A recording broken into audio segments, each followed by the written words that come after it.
The New York Times has done it again.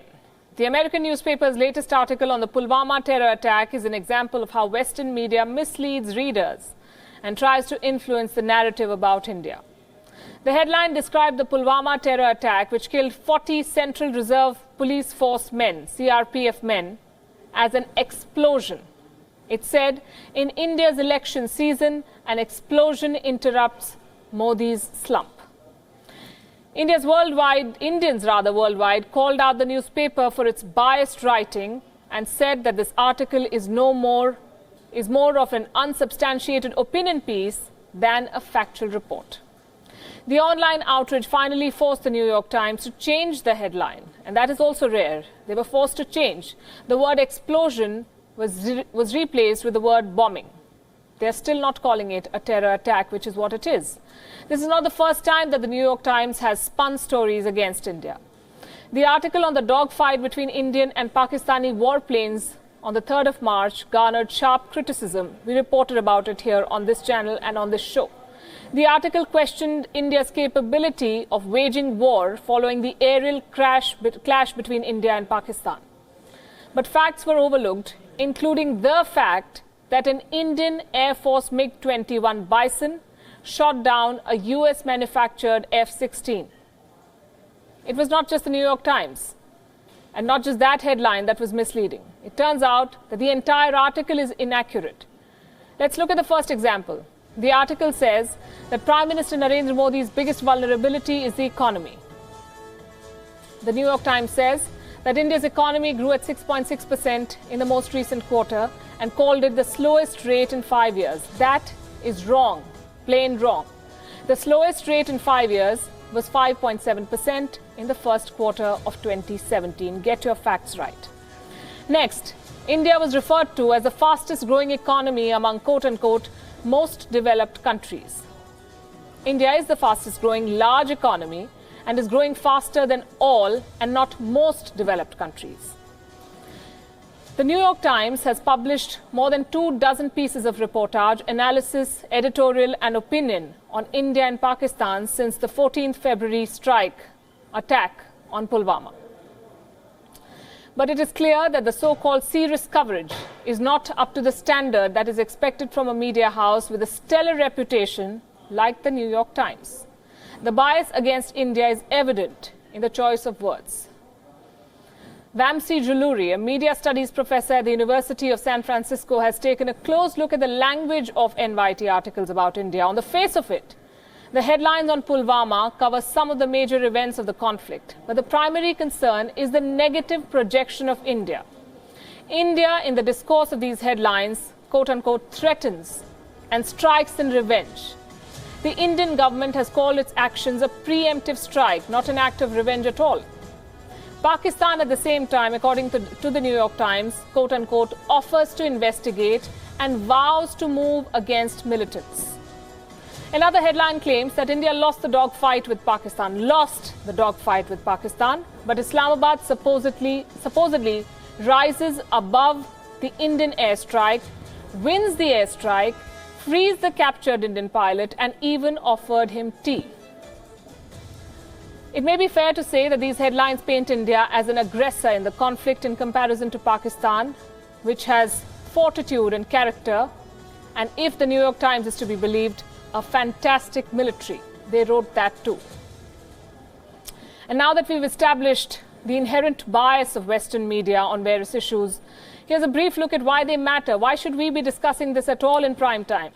And why it matters to read through the double standards of the Western press. Homophobia, anti-India bias, wrong figures, lending a platform to murderers, leaking evidence, inaccurate reporting, lobbying for and against specific candidates, allegations of serving corporate interests, outright breach of international law, even fake news and allegations of racism. The Western media has not covered itself in glory, but it controls the narrative. It also has the first mover's advantage.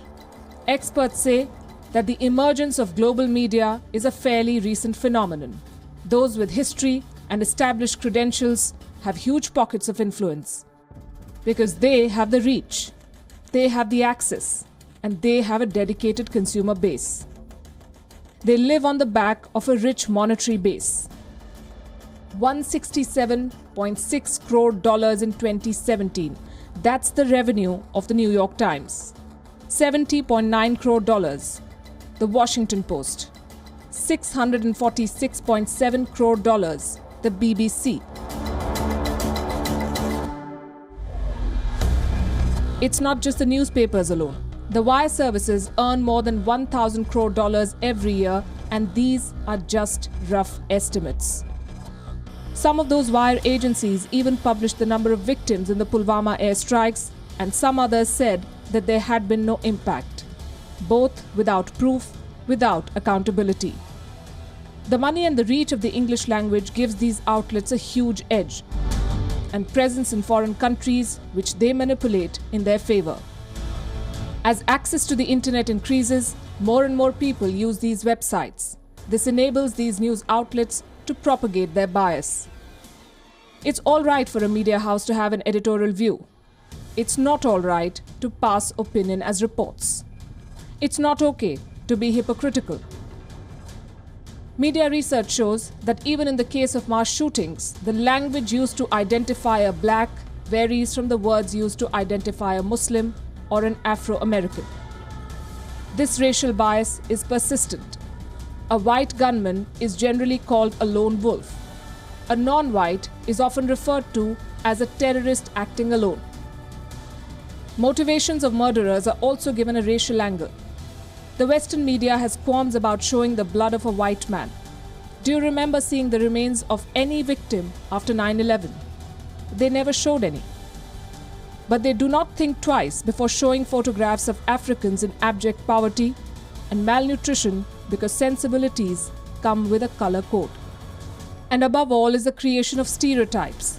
The media elite is happy to pick sides when it comes to conflicts unrelated to them.